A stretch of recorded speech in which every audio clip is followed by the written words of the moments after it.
Então, pessoal, para dar continuidade aí a essa terceira parte dessa aula, né, de história, falando agora sobre a questão da independência do Brasil, o processo, né, esse processo de independência onde o Brasil deixou de ser uma colônia portuguesa e passou a ser uma nação independente.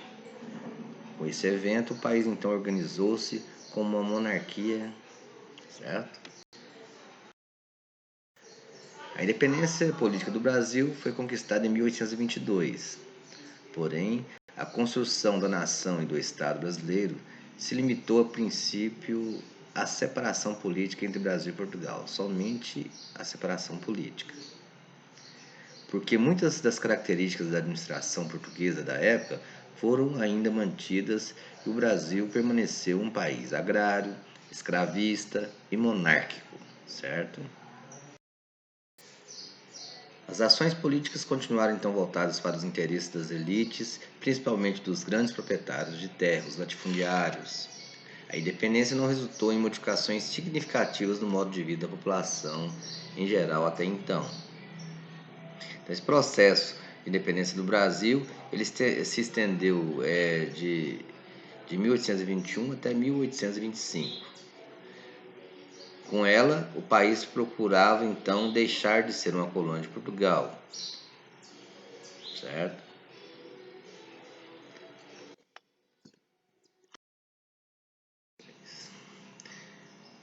Com a chegada da família real portuguesa ao Brasil, no ano de 1808, esse episódio foi motivado pela ameaça do imperador francês Napoleão Bonaparte invadir Portugal.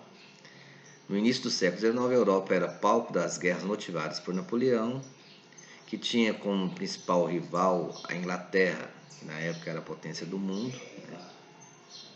Para isso, em 1806, Napoleão decretou o decreto lá, bloqueio continental, que proibia os países europeus de manter relações comerciais com a Inglaterra. Essa determinação deixou Portugal, então, em uma situação bastante delicada. Por quê? Porque Portugal era aliado dos ingleses. Assim, incapaz de enfrentar o exército napoleônico e com o país em frágil situação financeira na época, a família real, então, só tinha uma saída: fugir. Mas fugir para onde? Acompanhada de aproximadamente 10 mil pessoas, partiu então para o Brasil em 29 de novembro de 1807. Nessa imagem aqui a gente pode ver a questão de uma sátira, né, do primeiro-ministro William Pitt e o Napoleão Bonaparte, dividindo então o globo terrestre na época entre Inglaterra e França. A gente falou sobre o bloqueio continental.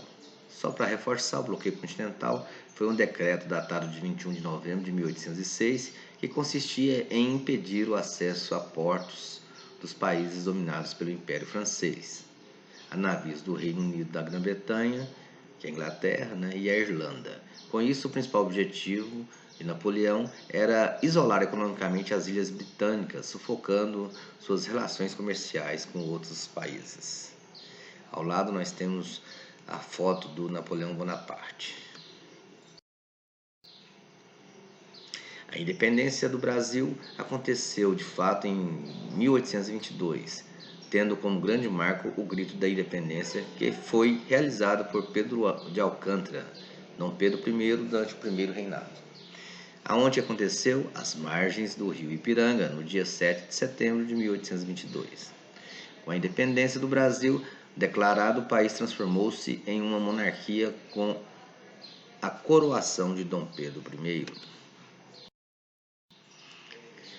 Então, com a chegada da família real no Brasil, ocasionou uma série de mudanças que contribuiu para o desenvolvimento comercial e econômico e, em uma última instância, possibilitou a independência do país.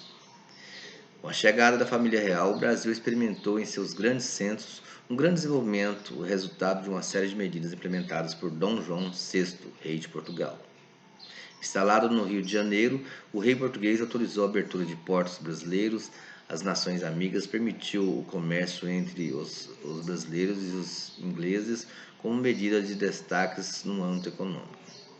Porém, deixou muita gente descontente no Rio de Janeiro, porque mandou despejar muita gente para acomodar as famílias que vieram junto com a família real. Então, pessoal, por enquanto é isso daí. Na próxima aula a gente vai ver algumas atividades, né? E desejo paz e saúde a todos. Muito obrigado.